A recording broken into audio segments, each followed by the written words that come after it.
not to be confused with the Hyundai Pony car. Pony car is an American class of automobile launched and inspired by the Ford Mustang in 1964.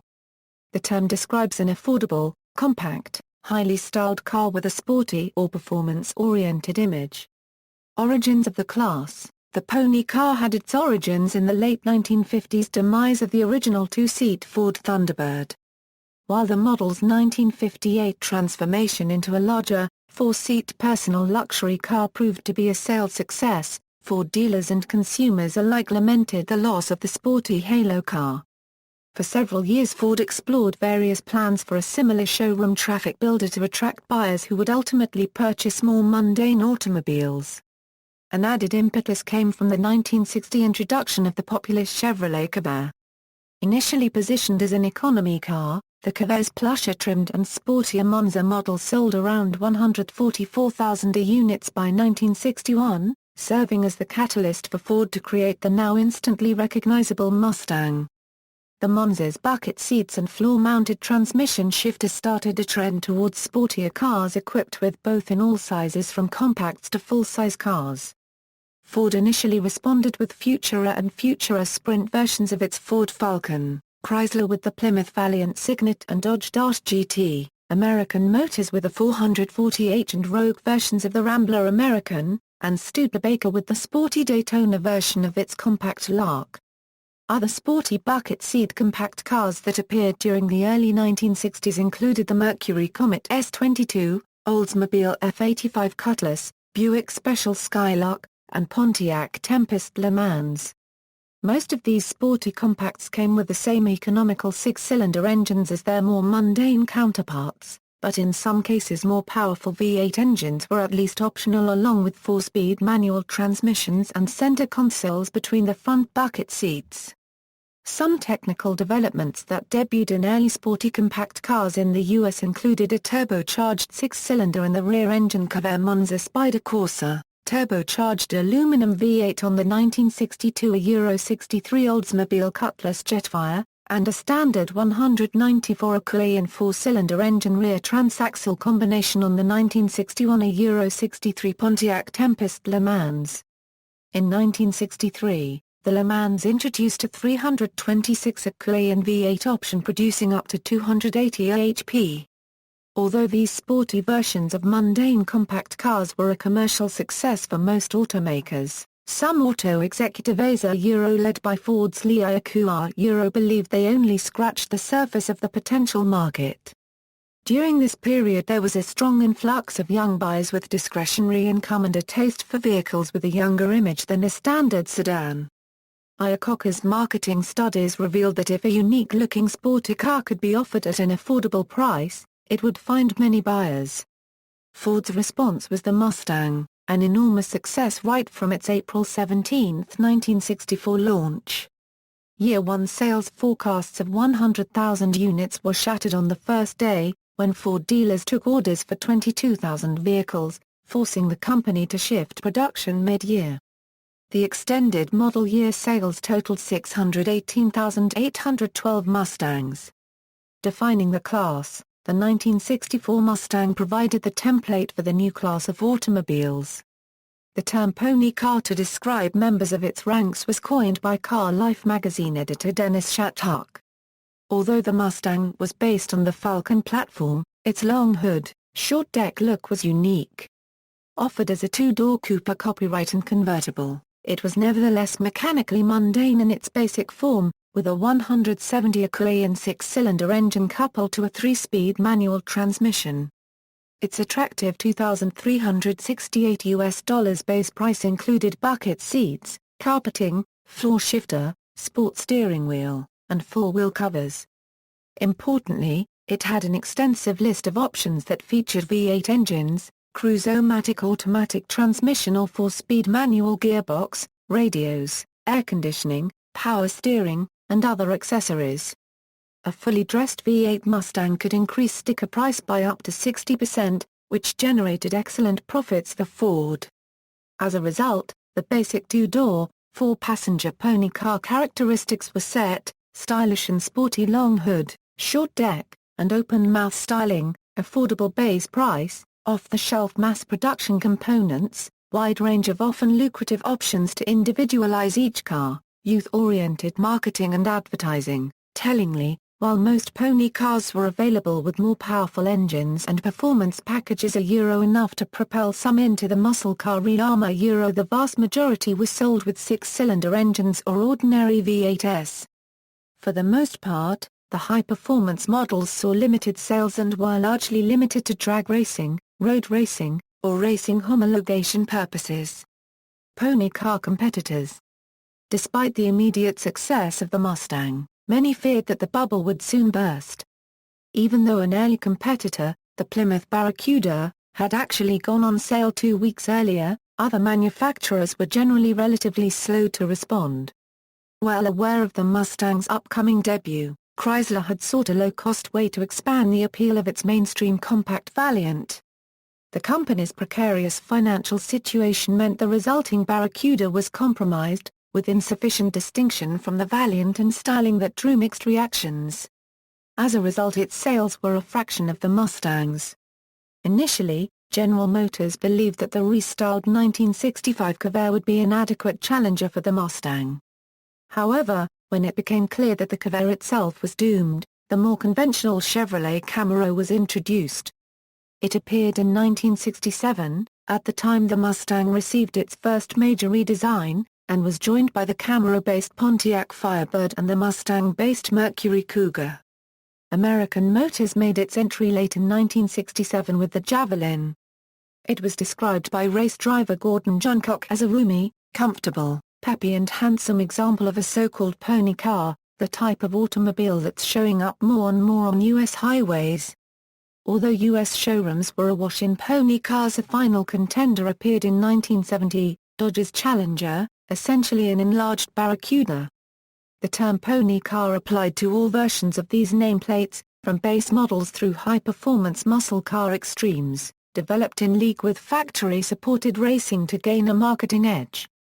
The competition between the manufacturers was so fierce the Trans Am series from 1966 to 1972 is described as the Pony Car Wars.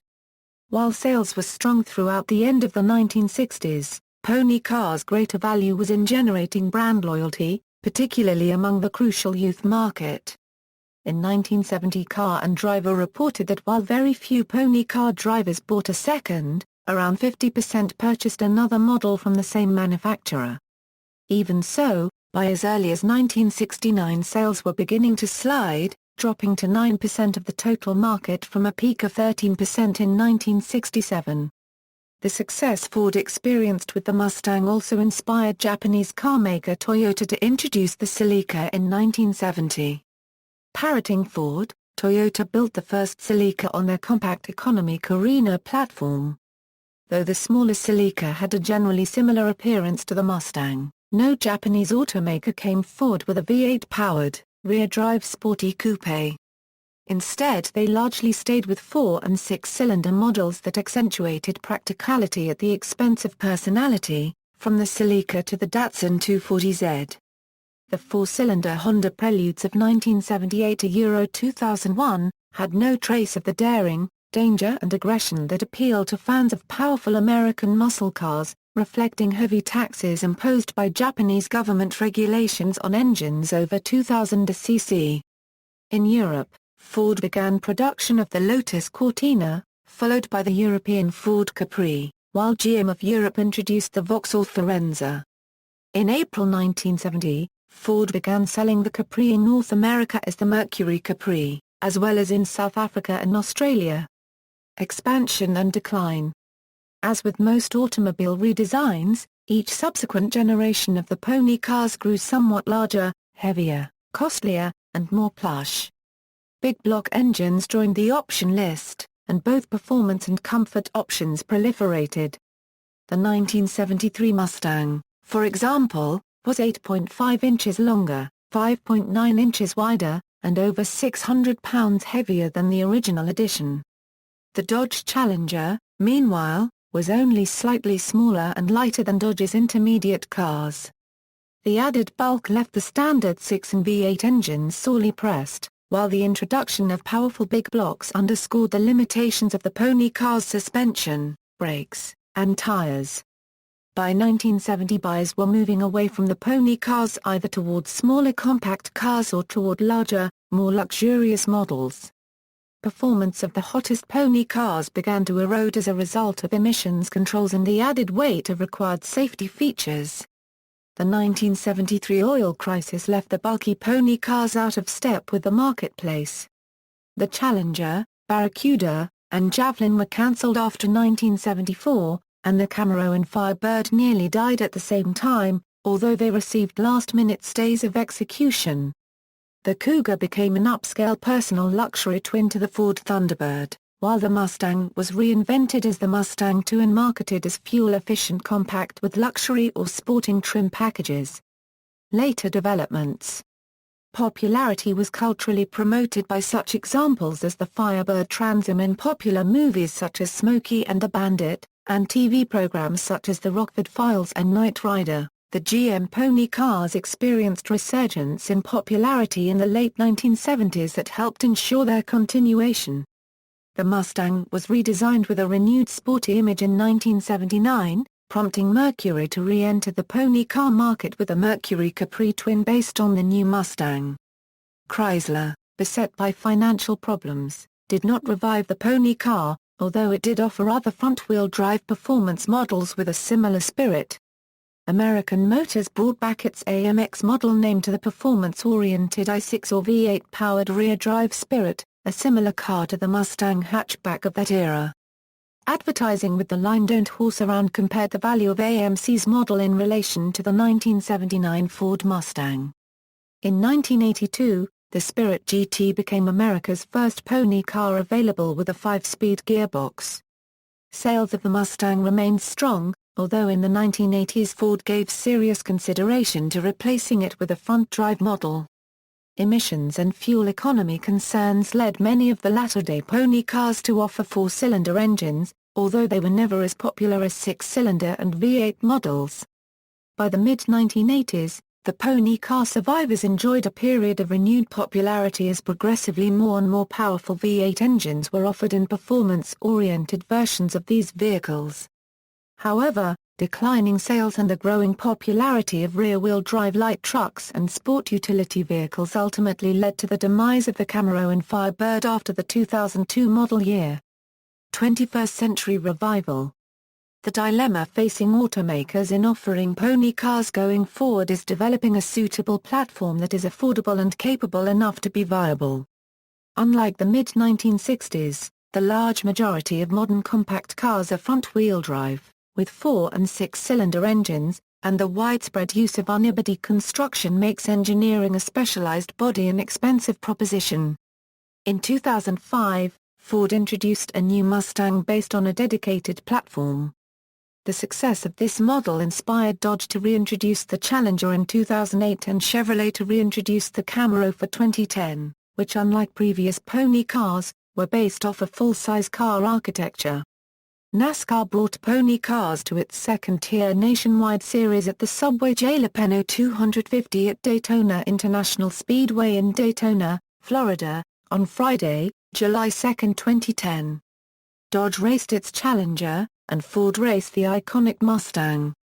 The new cars are seen as a move by NASCAR to re-establish brand identity with fans and the cars on the track.